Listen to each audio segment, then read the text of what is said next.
घना जंगल था, चारों तरफ हरे भरे पेड़, टेढ़ा मेढ़ा सुनसान रास्ता, और उसी रास्ते पर पीयू अपनी काली थार लेकर अकेले सफर कर रही थी।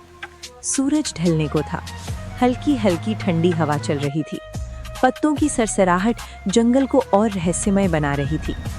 पीयू ड्राइव करते हुए खुद से बोली, कसम से जंगल का रास्ता जितना खूबसूरत है उतना ही डरावना भी। उसकी आंखें सड़क पर थीं, पर दिल में एक अजीब सी बेचैनी थी, जैसे कोई कहानी जंगल की गोद में उसका इंतजार कर रही हो। तभी अचानक उसकी नज़र झाड़ियों के बीच पड़ी एक टूटी फूटी जंग लगी लैम्बोर्गिनी पर। पीयू ने जोर से ब्रेक मारी, टायरों की आवाज जंगल में गूंजी। अरे, जंगल के बीचों बीच एक सुपर कार! लगता है किस्मत ने आज मुझे शोरूम खोलने का ऑफर दे दिया है। पीयू गाड़ी से उतरी, धीरे धीरे कदम बढ़ाते हुए उस कार के पास गई। चारों तरफ घूमकर देखा, टायर पंक्चर, शीशा टूटा, बॉडी पर मोटी मोटी जंग जमी हुई। उसने उंगली से जंग को छुआ और हल्की मुस्कान के साथ बोली, कोई बात नहीं मैडम लैम्बो, दिल अच्छा हो तो कबाड़ भी चमक सकता है। पीयू को याद आया, बचपन में उसके पापा पुरानी साइकिलें ठीक किया करते थे। तब पीयू पास बैठकर उन्हें देखा करती थी। शायद वही हुनर आज काम आ जाए। उसने थार से रस्सी निकाली, धीरे धीरे लैम्बोर्गिनी को अपनी थार के पीछे बांधा। रस्सी कसते हुए बोली, चलो मैडम लैम्बो, आज से तुम्हारा नया घर मेरे गैराज में।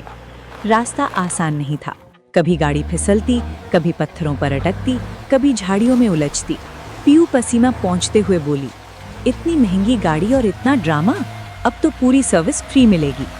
कई किलोमीटर के बाद दोनों गाड़ियां आखिरकार जंगल से बाहर निकल आईं।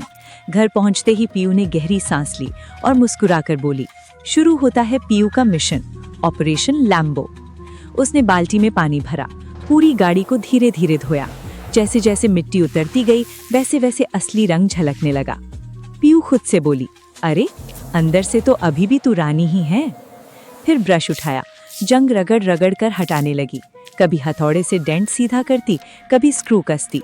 बीच बीच में अपने हाथ देखती, छाले पड़ गए थे। दर्द में बोली, पीयू, तू मैकेनिक कम मजिशियन ज्यादा बन गई है आज। दिन बीतते गए, रातें बीतती गईं। कभी थक कर जमीन पर बैठ जाती, फिर उठती और दोबारा काम में लग जाती। उसके मन में बस एक ही ख्याल था, जिसने भी इस गाड़ी को खोया है उसे लौटाकर उसकी मुस्कान देखनी है।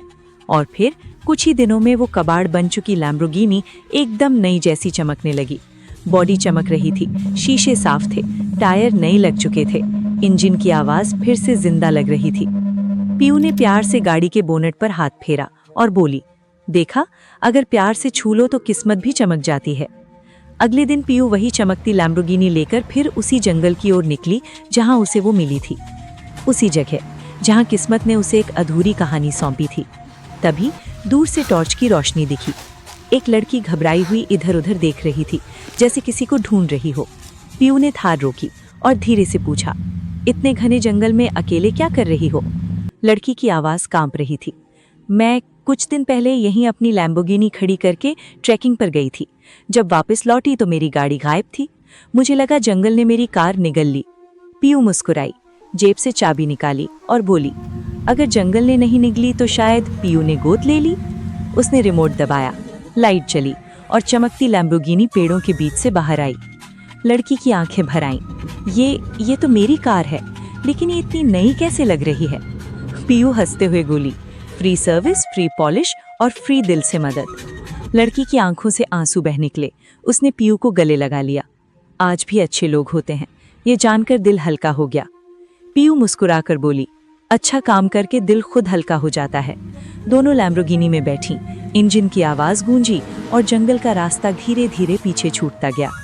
कैमरा ऊपर उठता है, सूरज की आखिरी किरणें पेड़ों के बीच से झांकती हैं और आखिरी लाइन गूंजती है, जब दिल अमीर हो तो कबाड़ भी खजाना बन जाता है।